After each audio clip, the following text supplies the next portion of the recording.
Thank you, Joy, and welcome everyone to today's Synergist product demo webinar, Streamlining Material Approval, Enhancing Chemical Management with SpheraCloud.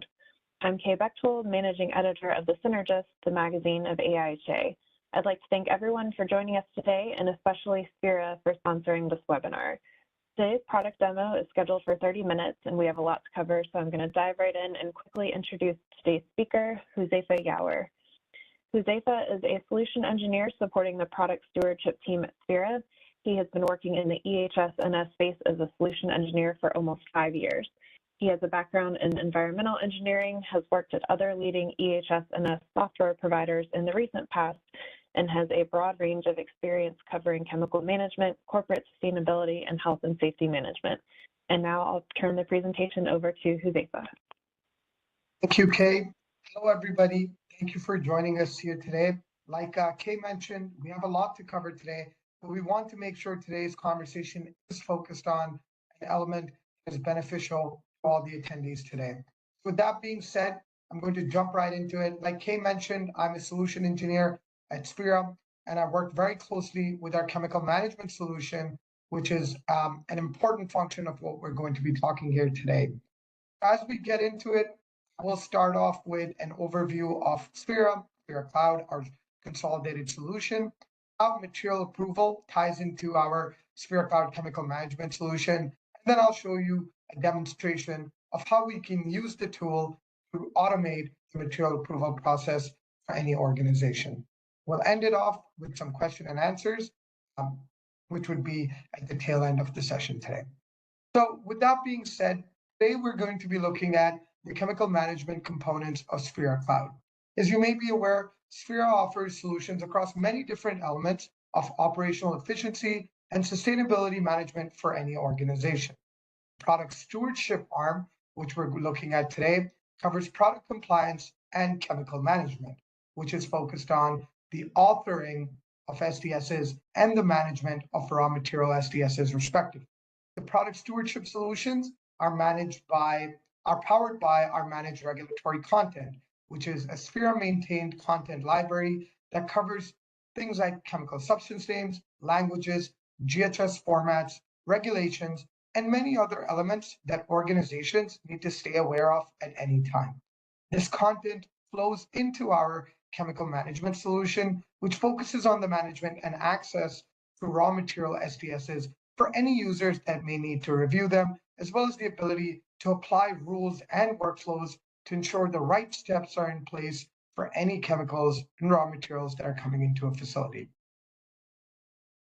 Today's focus will be on the material approval process, and that's part of our SpheraCloud Chemical Management solution. This functionality helps organizations reduce overall risk by staying up to date with every chemical that's being brought onto the site, so that the appropriate individuals are aware of all the steps that need to be taken to ensure compliance for any chemical that is being received. The tool also helps organizations increase efficiencies by automating the entire approval process and freeing up time for individuals to focus on more critical items at your organization and providing an easy-to-review audit trail of every chemical that is being brought into a facility. It also helps organizations reduce costs that come up due to reactive measures of unexpected materials or quantities that are arriving at a facility, and the risks of fines due to non-compliance against any regulation by including the cross-referencing process within the approval workflow, so that any chemical that is in non-compliance can be immediately flagged and dealt with accordingly. The material approval process allows users to manage an entire end-user UI-based workflow builder that's also used to build out each step of the material approval workflow. This includes the requesting stage, a pre-indexing stage, which gathers all the information that's required to perform the cross-referencing exercise, a process step, a review step, an automated mapping stage where we're able to cross-reference those materials against any regulations that we've assigned, as well as an API stage if further communication with other solutions need to be performed. Finally, the material approval process is finished off in the finishing stage. The tool also includes a form builder that lets users build their own fields into that initial requesting stage so that each form looks exactly how your organization requires it to be, with custom fields and standard fields that are being collected by those end users filling those forms out. The material approval process also includes a notification builder so that those email notifications are sent out to each user at the different stages of the approval process, whether it's a review stage that needs to be completed, a material approval request that got declined, or an approval notification. So we're going to take a look at how each of these individual components look like within the solution today. Now I'm going to go ahead and share my screen so that we can jump into the solution and look at what this looks like within real time. So now we've landed into our chemical management solution. Like I mentioned earlier, the core functionality of this solution is the ability for any user to search and pull up SDSs easily for review on a day-to-day basis. The tool allows organizations to set up a hierarchy that enables users to only view SDSs that are made available to them. So if I search for an SDS in this search bar using the chemical name, manufacturer name, CAS number, I'm able to pull any records that match that data for raw materials that are present at my facility. So as an example, if I was to go ahead and search for a very common material, let's say we're going to search for Windex using the material name, I'm going to see all the results of the SDSs for that particular search criteria that are available at my facility. This gear icon that you see on the left here is essentially what would be viewed whenever a material is present at a particular facility. Now I can perform supplemental functions like viewing a material summary, looking at a safety card, printing secondary labels, amongst other functionality that's available for chemicals that are present at my particular facility. However, the search bar can also expand into other arenas.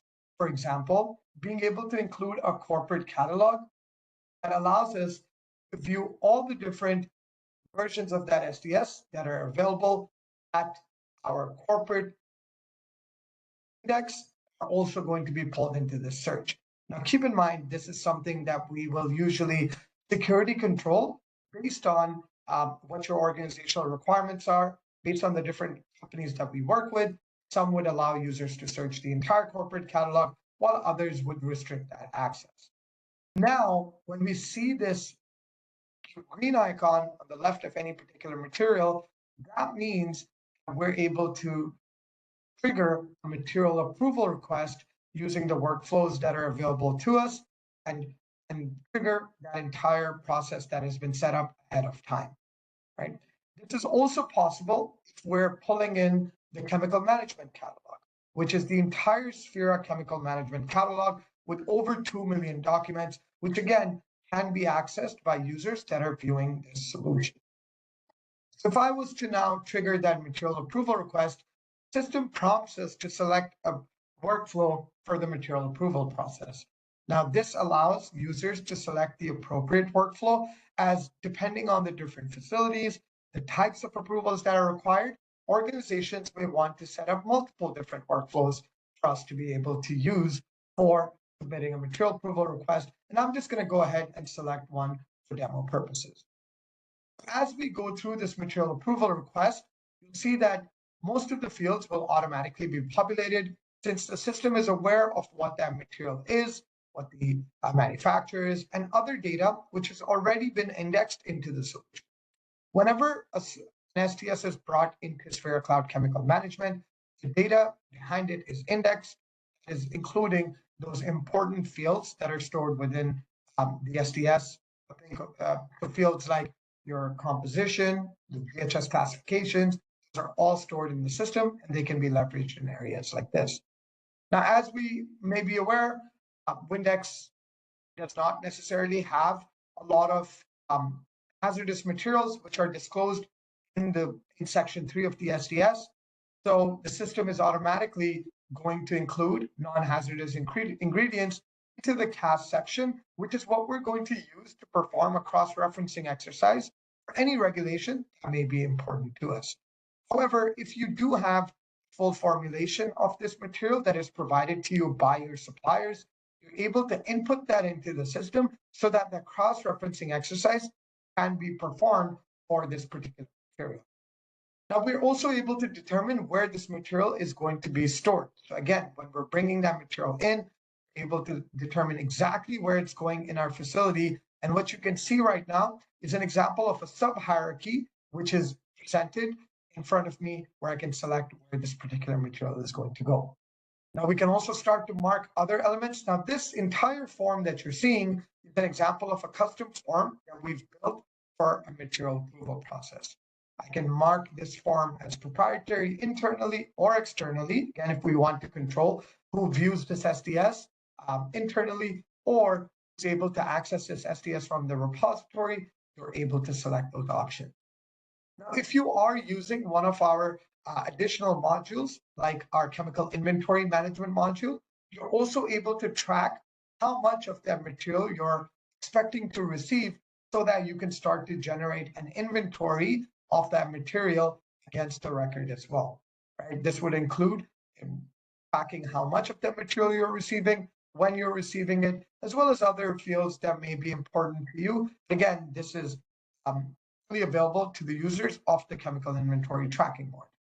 But other fields that we want to track here, as well as the ability to include custom fields, as you can see, are things that we can bring into the system, as well as attachments, remarks, and the ability to submit this material approval record. Okay, this is how material approval requests get triggered. Now, from a review perspective, all the users, power users within the system, have access to your material approval ledger. This is where the auditability of this solution becomes really valuable. Now, as a power user in the system, I can see any material approval requests that have been performed, what the status of those material approval requests has been, whether they're still in flux. If there are reminders that need to be sent out, all of this can be controlled by those administrative users.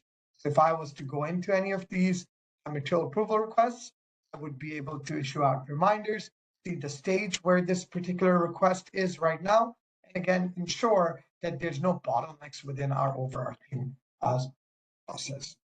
Now let's go into that material approval record that we just created. So the material approval record that we just created, we can actually jump into the review stage of that. And I've opened this ahead of time just for the purposes of demonstration. Now here, we've determined where this material is going. We've added some of those ingredients in here because they were available to us. We have not added any inventory information. Now the entire review process gets triggered. First is the pre-indexing stage. The pre-indexing stage ensures that we have certain fields that are being collected for that material, things like your pH, specific gravity, density, ingredients if they're available. All of this is going to ensure the next stage of our material approval process gets carried out very easily. Now into my review stage, which is again assigned to me as one of the reviewers, you'll see that based on the ingredient information that we got, the system automatically performed a cross-referencing exercise for those cast numbers. Now we can see that for the examples that I used for this demonstration, for example, California Prop 65, US VHC, and ROSH, as well as custom regulation that I built myself. This is again the functionality of the tool to not only take in regulations that are covered by our managed regulatory content, but also custom regulations or custom lists that we would like to include within this process.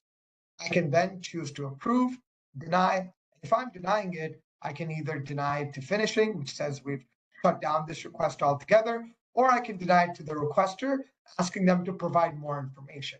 Maybe they missed an ingredient, maybe there were more comments that were required. You can send it back to them with attachments and remarks so that they can address that particular record again. Again, this is how we are responding to those requests that are received by us. This tool, again, has a lot of functionality that we can start to look at and really take advantage of to make this process our own. One of those is the ability to create our own forms. Right? This tool uses in UI drag and drop fields, so you don't really require any IT support when you're performing edits or maintenance to any of these forms. We can start to drag in fields, right? Maybe you wanted to edit those. This tool is very responsive and lets you make those edits right away, as well as the ability to create actionable fields or fields that must be required for a material approval request to be completed, right? You'll also note that we have the ability, whenever we make fields actionable, that means you can create linkages between fields so that that conditional logic is also carried on throughout the process. Right? We can do the same thing when we talk about the workflows that we're going to work with. And again, this is a big part of what makes this process so valuable to organizations that are trying to streamline the flow of materials coming in. In the same way that you saw the form builder, we also have a workflow builder, which is again that same drag and drop process that lets us create our own material approval process. Now, what you're seeing here is an example of a very generic material approval workflow that I'm created for demonstration purposes. But keep in mind, some of our clients have taken this process and made it really their own by including multiple different layers of approvals so that it mimics their current processes to date. So again, at that request stage, you'll notice you have the ability to determine which form is going to be used, which then flows into that pre-indexing stage where we're performing that pre-indexing exercise, and then it flows into that regulatory stage. Here's where I've determined which of those regulations are going to be pulled into my mapping exercise. Again, these are the ones we saw when I performed that material approval request. But users have the full ability to control which regulations they want to cross-reference their records again. You will then also have the ability to control what the system is going to do once a cross-reference has been triggered. In the example we looked at, there were no CAS numbers that triggered a cross-reference against the regulations that we had selected.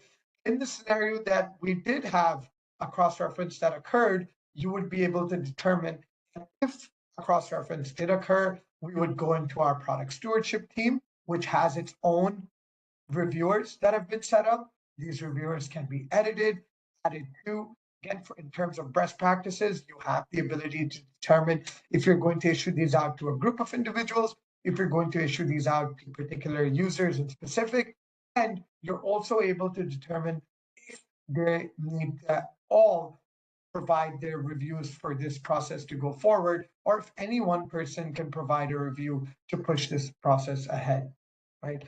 And in the scenario that you have an approval or a rejection, you're able to determine which notifications are going to go out. And we'll look at what those notifications look like in a second too.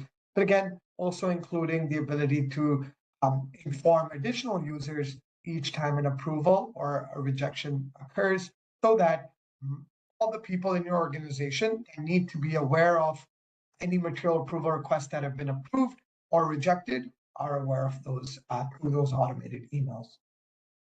You can also see here in the case where that cross-reference doesn't occur, these conditions will control where those requests are going, right? If it's true or if the CAS number has triggered a match, we will go to our product stewardship team, which is an additional approval before it comes to EHS, or in other scenarios, we would go directly to our EHS team for review before the material approval request gets completed. Right, like again, and like I said, we're able to bring in as many of these approval stages and as many of these review stages into this process. We can create those branching reviews as needed too. So once that entire process is completed, that's where we are now able to look at each of those records in detail. And we can even open up existing records to see exactly what happened at each of those stages. So if we were to open up any of these records, you would see an audit trail of when the material approval request was triggered, who were the associated reviewers that were responsible for approving that request, and were there any remarks that they left at any different point, right? This audit trail functionality is very valuable to any users that are accessing the system, as well as the ability to go into these records. And again, these records can contain a lot of information beyond just the status of the approval, as well as things like, any attachments that were provided, CSs that were attached, the individual reviewers were, what the status of those mapping exercises were. In this scenario, you're seeing an example where we had a lot of different disclosures entered into the task field and then into the reviewing field as well, where we can now see that the response was approved. And just like I mentioned, you also have the ability to build and manage a notification ledger, which is going to, again, have different types of notifications that get issued out as different events trigger within your material approval process, such as an event getting approved, an event getting rejected, a reminder notification for individuals that need to come in and respond to those notifications, as well as other scenarios that would be built out within your material approval process. So again, that's what our material approval process at a very high level allows users to do. Now, as we always say, each organization that we work with is very unique in the way that they enforce some of these regulatory processes. So to that end, we also provide a lot of guidance to our users when it comes to building material approval workflows, as well as guidance on what has worked with other users of the system, as well as what are some redundancies that can be avoided when building out material approval processes. And again, this is even within the design stage of those workflows, we offer support when it comes to building out how many approvals, reviews, and other scenarios of that workflow would be beneficial to your organization. So again, that's what our material approval process looks like. Like I mentioned, in summary, we want to be able to provide our end users with the ability to automate the entire material approval process, so you aren't spending too much time reactively responding to items that were not set up ahead of time, whether that's shipments that were received which weren't part of the original plan, or any sort of response actions that need to be completed anytime a material at your facility exists on a particular regulation. This also allows organizations to be proactive by ensuring that any material that is coming to your sites has already gone through that material approval process at the initial stage, so that you're never having materials arrive at your sites that do not fall under the list that your organization controls. And the ability to include custom regulations or custom lists ensures that if you have organization-specific lists that need to be respected anytime a particular material is coming onto a site, those are also automatically brought into the material approval process, so that you're always aware of which chemicals might exist on those lists and are part of a manifest that is being received.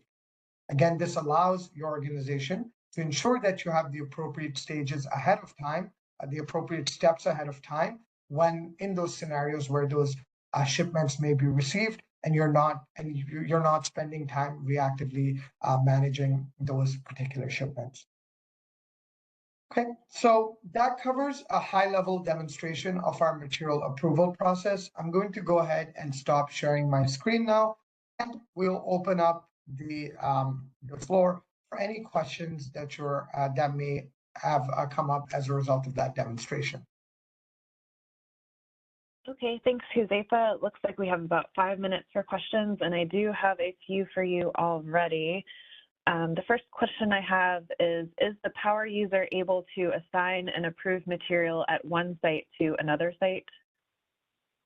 So the way we are controlling the material approval process is, again, we're always talking about specific users at specific sites, because we want to give organizations the ability to control the different workflows that may be required at specific sites.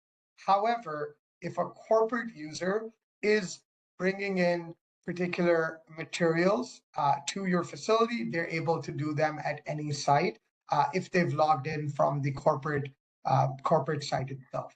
The view I showed you today was from the individual sites, but again, we are able to do this from a corporate site as well, which would allow you to trigger the specific workflow for each of those different locations.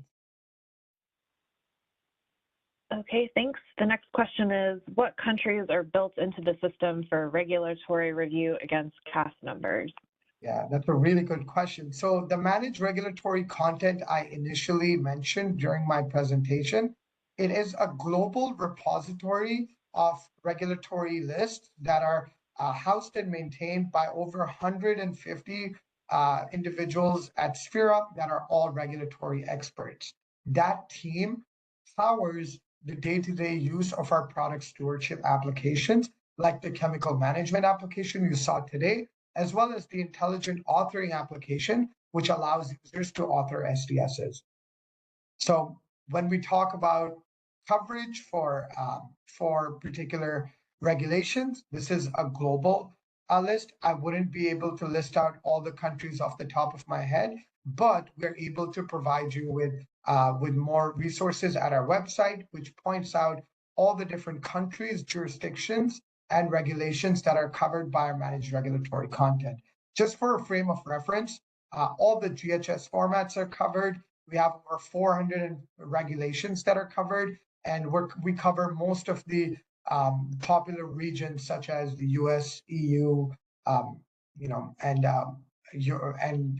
other specific regions that may be coming up within a lot of our clients that use the solutions today. Okay, the next question I have, Ashley is asking, could you please clarify the process for getting new SDSs that are not currently in, I'm sure the acronym is PSIMS. I'm sure some might be said differently. Could you clarify the process for getting those new SDSs approved, specifically wondering about the steps involved getting these SDSs through the approval process and into PSIMS?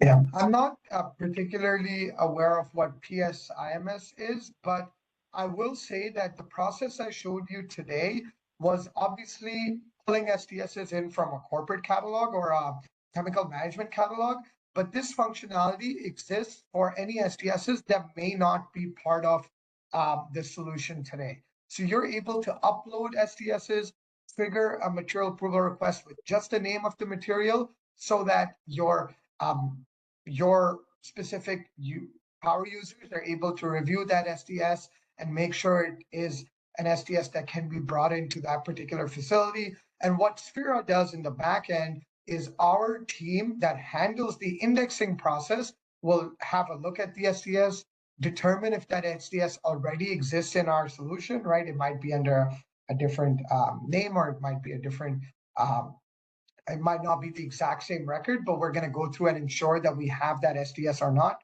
If we do, we'll pull all the indexed information over from that record. But if we don't, our team will perform the indexing exercise for that particular material.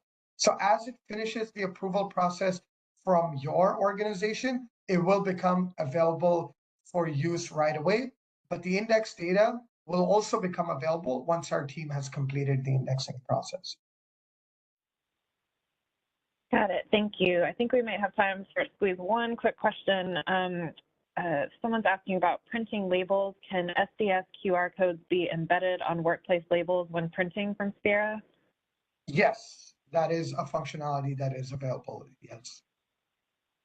Okay, great. Unfortunately, that's all the time we have for today. I wanted to let everyone know that we'll be sharing all questions from today's event with Sphera. So please know if we didn't get to your question, that we will pass it along.